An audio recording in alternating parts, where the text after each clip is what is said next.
9 de la mañana, 24 minutos, nos metemos en otros temas de actualidad porque más de la mitad de los estudiantes de enfermería están rezagados en sus estudios. Sin embargo, la matrícula no deja de crecer y este puesto además es una necesidad del sistema de salud. Para hablar de este tema recibimos al decano de enfermería, Fernando Bertolotto. Bienvenido, ¿cómo le va? Buen día, muchas gracias por la invitación. Bueno, ¿cuál es la situación? La matrícula, nos decía, son 7.000 estudiantes que tiene facultad. Actualmente sí tenemos alrededor de 7.000 estudiantes activos en todo el país. Nosotros proponemos la carrera completa, por supuesto en Montevideo, pero también en Salto, ya hace más de 20 años, en Rivera y en Rocha. Y son unos 3.500 que están rezagados en sus estudios. Exactamente. ¿Qué marcó ese rezago? Tuvimos la pandemia, corte, ¿no? en muchas actividades, pero también una gran demanda de todo lo que es el personal de salud, ¿no? Claro, sí, es la combinatoria de una serie de factores que algunos vienen acumulándose en el tiempo. Por ejemplo, lo que decías, que hay una matrícula que se ha quintuplicado en los últimos 10 años en nuestra facultad y que corresponde efectivamente a una atractividad que tiene la disciplina de enfermería profesional, que es la que nosotros preparamos, la licenciatura en enfermería, que en el lenguaje común se llaman las NERS, porque en Uruguay hay una historia. Los primeros enfermeros profesionales fueron formados por equipos que venían de Inglaterra, con el modelo de Florence Nightingale, y por eso se les llama NERS. Pero hay una confusión, conversábamos justo unos minutos antes. Uno piensa en la facultad de enfermería, se va hacia el lado de los auxiliares de enfermería, pero claro, en realidad son los licenciados que terminan siendo claro, los es una disciplina universitaria, una carrera que dura 4 años y medio, cuando el auxiliar de enfermería es una categoría no profesional muy importante en el sistema y complementaria de lo que hace el licenciado en enfermería, pero que no lo suplanta. En realidad no lo suplanta teóricamente, porque en los hechos en nuestro país tenemos un sistema que reposa en lo que es el sistema de enfermería, en el auxiliar de enfermería, que es 4 veces más numeroso que los licenciados, con un déficit, como tú lo señalabas, que está estudiado en el país. Se estima que faltan alrededor de 9.000 licenciados en el sistema para poder llegar a los estándares de calidad que tiene que tener nuestro sistema. Nuestro sistema de salud tiene una virtud muy grande, muy difícil de obtener, que fue la que se logró con la reforma del sistema de salud, que es de resolver el tema de la accesibilidad a los servicios. Pero cuando se resuelve eso, que es un paso muy importante y difícil de hacer, no son todos los países que tienen esa chance, se plantea inmediatamente la cuestión de la calidad de la asistencia. Y ese desafío en el país, por lo menos desde la perspectiva de la enfermería, no ha sido considerado como corresponde, porque la falta de licenciados en el sistema atenta a la calidad de la asistencia. Eso está estudiado a nivel internacional. Cuando no tenemos licenciados en el lugar que corresponde, en las condiciones que corresponde, bueno, la calidad asistencial baja, los costos aumentan, y no solamente económicos, también epidemiológicos, de mortalidad. Eso está estudiado. Es que venía por ese lado la pregunta, en realidad. Primero que nada, esto fue una decisión para comprender un poco más el panorama de ACE durante la pandemia, de no realizar las prácticas por parte de quienes estaban realizando la carrera de la licenciatura en enfermería. ¿Cómo se puede llegar a un acuerdo con ACE para empezar a revertir esta situación que termina siendo muy crítica, por lo que planteaba recién, ¿no? La mitad de los estudiantes con un rezago por la pandemia. Sí, bueno, primero que nada... ¿En qué están las negociaciones, las tratativas para mejorar? Esta tarde, a las 3 de la tarde, tengo una reunión con la responsable del tema en la gerencia general. Quiero decir que las relaciones con ACE no funcionan, estamos colaborando habitualmente. Esto es el resultado, en parte, justamente de un periodo, un momento que la pandemia marcó, que llevó a cerrar los campos clínicos naturalmente cuando estábamos en la fase más crítica, y cuando se volvió a abrir progresivamente no se abrieron la misma cantidad de cupos. Entonces eso, combinado con la masividad que tenemos y el hecho que nuestra facultad continuó trabajando durante el periodo pandémico, o sea, no se cerraron los cursos, siguieron entrando estudiantes, entonces hubo como un amontonamiento de... Sí, un cuello de botella. Un cuello de botella. ¿Por qué no se volvió a la misma cantidad de cupos que se tenía antes para las prácticas? Bueno, hay muchas razones. Una de ellas, la primera, es que los las directivas de emergencia, de manejo de la emergencia sanitaria en los sistemas, en el servicio sanitario, y no solamente en ACE, eso también quiero decirlo. Nosotros no formamos a nuestros estudiantes solamente en ACE, también trabajamos con el mutualismo en todo el país. Pero bueno, esas directivas siguen vigentes, todavía tenemos COVID en los servicios, y bueno, la aplicación de estas directivas se hace de una forma, digamos, desigual en las diferentes unidades, para hablar de ACE en particular. Y esta tarde, entre otras cosas, vamos a revisar un poco eso porque hubo una discontinuidad también en la planificación y el acompañamiento de las necesidades de unos y otros. Entonces vamos a ver de qué manera podemos ampliar un poco más el número de cupos, sabiendo que de todas maneras no vamos a poder achicar el rezago, claro, por los otros factores. El martes cierran las inscripciones para este periodo. ¿Qué va a pasar? No, ¿Va a haber un cupo limitado? No, nuestra facultad debatió largamente este tema en el Consejo y terminó el Consejo votando seguir la política de la Universidad de la República, que es de un acceso irrestricto, libre, en todo el país, a estudiantes que tengan el bachillerato completado, y así lo estamos haciendo. De mis últimas informaciones, creo que vamos a tener una matrícula comparable a la del año anterior, unos 1.300 a 1.500 probablemente nuevos ingresos. Que se suman a los 7.000. ¿No? Se sumarían a los 7.000. Sí, la mayoría es una carrera muy femenina, sí. Ahora, ¿cómo se piensa que se puede hacer frente? Más allá de las reuniones que va a haber próximamente con ACE, ¿se puede buscar una solución a mediano o corto plazo para justamente poder terminar de formar a estos futuros licenciados, que hay una faltante de 9.000?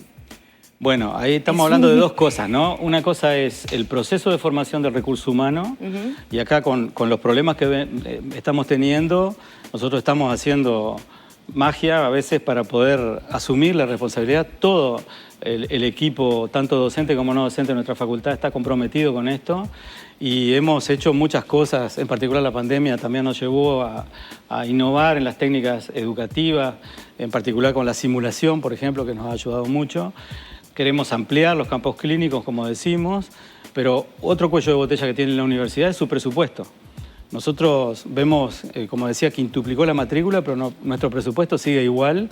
Somos de los servicios que menos ha modificado su presupuesto. Tenemos siempre el mismo plantel docente, es imposible. Mejoraron todo el tema de edilicio, ¿no? El tema de edilicio ha mejorado sensiblemente, sí, eso sí. Clínicas. Eso sí.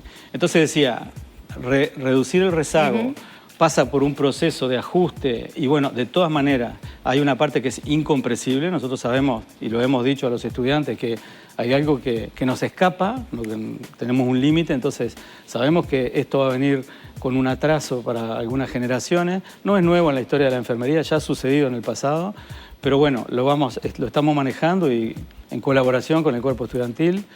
Y luego la otra cosa son los 9.000 que están faltando en el sistema, que ese es un problema de política pública.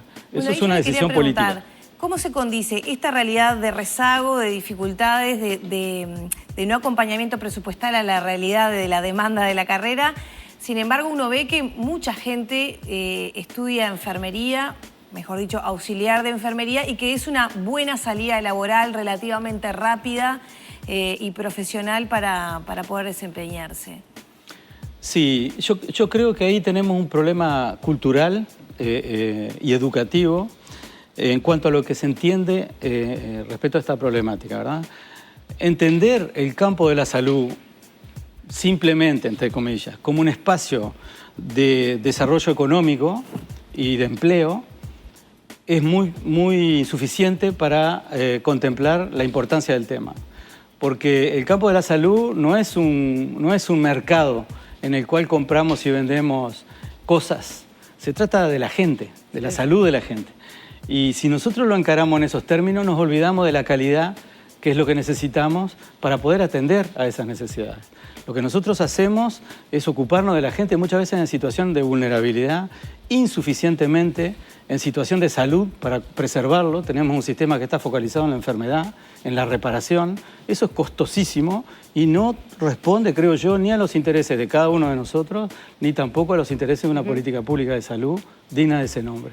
Por eso yo digo, el problema que tenemos nosotros, sí, es un problema de la facultad. La Universidad de la República asume su rol, somos el principal formador de recursos humanos en el país, nosotros formamos el 95% de los licenciados en enfermería en el país, pero no es un problema de la universidad, es un problema del país, es un problema de decisión política de decir queremos un sistema de calidad y ese sistema necesita licenciados en enfermería que hoy no están. Entonces hay que poner los recursos que se necesitan. 12 puntos del PBI se gastan en salud, entonces yo pienso que es una cuestión de... Estaba el economista mucho justo antes que yo, que creo que los economistas podrían hacer cuentas un poco más ajustadas a las necesidades de salud pública. ¿Qué pasa con este faltante, pero además el trabajo humano, ¿no? La humanización de la tarea? También hay un conflicto allí porque cuando uno tiene una sobrecarga de trabajo, seguramente no puede prestar la atención que requiere el paciente o las consultas que muchas veces se hace a los NERS por parte de familiares y el entorno de un paciente. ¿También se están dando cuenta de eso allí? Sí, claramente. Nosotros, bueno, esto de la humanización de los cuidados es algo muy importante y que no se decreta. Esto se aprende. Tampoco es una vocación que viene del cielo. Bueno, no. Medicina empezó con un trabajo de humanización. Claro, pero es casi una paradoja, ¿no? De decir que tenemos que humanizar una tarea como la que es de cuidar y sanar a las personas. Siempre me hizo ruido la palabra humanizar. Claro, es medio raro, punto, ¿verdad? ¿No? Es sí. medio raro porque es una especie de que va de suyo. Pero en realidad eso se aprende. Justamente la diferencia que hay a veces entre lo que es el sentido común y lo que es el profesionalismo está ahí, está en los años de formación, de exigencia también en lo que quiere decir cuidar y acompañar a alguien en su proceso de cuidado de su salud. Eso no se improvisa. Por eso la licenciatura en enfermería es una disciplina universitaria que está basada en el conocimiento científico, no es una improvisación. Y la humanización de los cuidados pasa por ahí. No es solamente tener buenas intenciones. Me quedé pensando en los 9.000 puestos que faltan, que están vacantes, ¿no? En ese sentido, ¿en qué porcentaje o en qué medida los auxiliares de enfermería están ocupando esos cargos? ¿Se tiene también una cifra próxima? ¿O esos 9.000 ya son ocupados por estos 9.000? Exactamente. Hoy el sistema no está vacío, el espacio no está vacío. A veces puede pasar que un mismo NERS haga doble turno, se vaya a distintos lugares de trabajo y a veces cubre vacantes. Claro, sí, es lo que sucede. La enfermería puede sustituir, como usted dice, sucede en los hechos, ¿puede sustituir a un licenciado en enfermería? No. Porque para ser auxiliar no hay que tener el bachillerato terminado, por ejemplo. No, no es una obligación y es una formación muy corta que tiene una calidad diversa porque se hace en escuelas privadas, que hay una gran diversidad de escuelas. La Facultad de Enfermería forma auxiliares de enfermería, hay que decirlo. A mitad de carrera nosotros otorgamos el título intermedio. Pero ese auxiliar de enfermería tiene bachillerato terminado tiene otra formación. Está a la mitad de una carrera de grado. Claro, está en la currícula de grado de enfermería, claramente. ¿No? Sale a competir con otro recurso humano formado bien distinto, entonces. Pero hoy, de hecho, en el sistema, como para responder a tu pregunta, el sistema no está vacío. El problema es que tenemos gente que está ocupando funciones y realizando tareas que tienen que ser realizadas por licenciados en enfermería, como lo dice la ley. ¿Cómo lo dice la ley? Hoy estamos practicando cosas de forma indebida. ¿Se está violando la ley? Y de alguna manera sí, porque muchas veces están haciendo procedimientos para los cuales no están habilitados. Pero bueno, por eso yo digo, es un problema político. ¿Pero procedimientos como cuáles? O sea, ¿qué rol? Creo que para que la gente sepa, ¿no? ¿Qué rol cumple el licenciado en enfermería? Está el médico, está el licenciado en enfermería. Capaz que uno lo pudo experimentar si alguna vez le tocó estar internado o algo, ¿no? Pero, ¿cuáles son las diferencias de los roles? Bueno, todo lo que es procedimiento invasivo, por ejemplo, está codificado. Eso requiere conocimientos, prácticas y responsabilidad. Colocar una vía. Claro. Administrar medicación. Claro. No quiere decir que no lo puedan, todo lo podemos hacer. Pero legalmente y dentro del marco reglamentario que existe, bueno, no corresponde siempre lo que hacen, seguramente. Incluso procedimientos muy sofisticados, que no es que lo hagan mal, ese no es el problema. Lo hacen muchas veces sin el fundamento de formación que corresponde a lo que están haciendo y por otro lado están fuera de un marco legal que los pone en una situación de gran riesgo. Ellos mismos lo han denunciado muchas veces y bueno, hemos visto desgraciadamente cuando sucede algo que esas cosas son posibles, que no son raras. Ahora, en el sistema sucede muy frecuentemente. ¿Se puede, Fernando, pensar en una modificación en la ley para que no se permita, o por lo menos pensando en las formaciones por fuera de la facultad de enfermería, que no se puedan brindar sin determinadas exigencias, como por ejemplo culminar el bachillerato? Digo, pensando en programas, ¿no? Sí. Bueno, eso es una opción, ¿verdad? Lo que pasa es que ahí tenemos que definir qué es lo que queremos. El programa de estudio. Yo creo que el auxiliar de enfermería tiene un lugar en el sistema y debería seguir teniéndolo, y eso está bien. Creo que lo que está faltando es que el licenciado esté en el lugar que corresponde y que la ley, la reglamentación que ya existe, se aplique. Ese es el problema que tenemos. Tenemos una cantidad de leyes y de reglas y no las aplicamos. Es un gran problema en nuestro país. Y en el campo de la salud es terrible. ¿Se han encontrado con problemas grandes, como por ejemplo los que señalaba recién, de incumplimiento de la ley y después las consecuencias en los pacientes? Bueno, sí, yo creo que sí. No está siempre limitado al título que puede tener la persona o no puede. Va mucho también en el perfil de cada uno, ¿verdad? Cómo actúa. Pero bueno, sí, frecuentemente. Basta con sentarse en una sala de espera y empezar a escuchar un poco lo que pasa o observar cómo se practican las cosas y vemos que necesitamos un poco más de rigor en la aplicación de los procedimientos, de los procesos que están pautados en salud. Es algo que está muy codificado. ¿La faltante es igual en el sector público y privado? Sí, eso es un problema nacional. Hay a veces prestadores de salud que son más preocupados por esto, pero bueno, es un problema estructural, ¿verdad? Bertolotto, ya tenemos que ir cerrando. Para terminar con el tema, en el corto plazo, entonces, ¿qué medidas se piensan tomar? ¿O va a haber una reunión importante para retomar los cupos de prácticas y ahí acelerar un poco este cuello de botella? En el corto plazo, entonces, ¿qué se va a aplicar para, bueno, mejorar esta situación de que casi la mitad están rezagados, ¿no? Bueno, es eso, seguir trabajando como lo venimos haciendo, ¿verdad? Para tratar de ampliar los campos clínicos donde nosotros ya estamos, que ese es un problema. Porque el otro problema es que cuando nosotros multiplicamos los campos clínicos, vamos más allá de los que ya tenemos, que son muchos, son más de 100 y pico en todo el país. ¿Campos clínicos qué significa? Campos clínicos son los lugares donde va el estudiante a aprender, los servicios donde van y donde aprenden. Pero un estudiante no puede ir a cualquier lado y en cualquier condición. Cuando va un estudiante a algún lado, tiene que ir encuadrado por un docente y una relación docente-estudiante que también tiene una condición. Nosotros tenemos una referencia de entre 10 y 12 estudiantes por docente asistencial, que le llamamos, que son los que van al campo clínico. Bueno, actualmente en Montevideo, por ejemplo, esa relación va hasta 30. Es muy difícil manejar eso. Y más aún cuando están en la práctica en un servicio que está funcionando, ¿verdad? Por otro lado, hay un elemento que no lo mencionamos siempre, pero que está muy presente en nuestras dificultades docentes, es el perfil del estudiante. El perfil del estudiante ha cambiado mucho también en estos últimos años.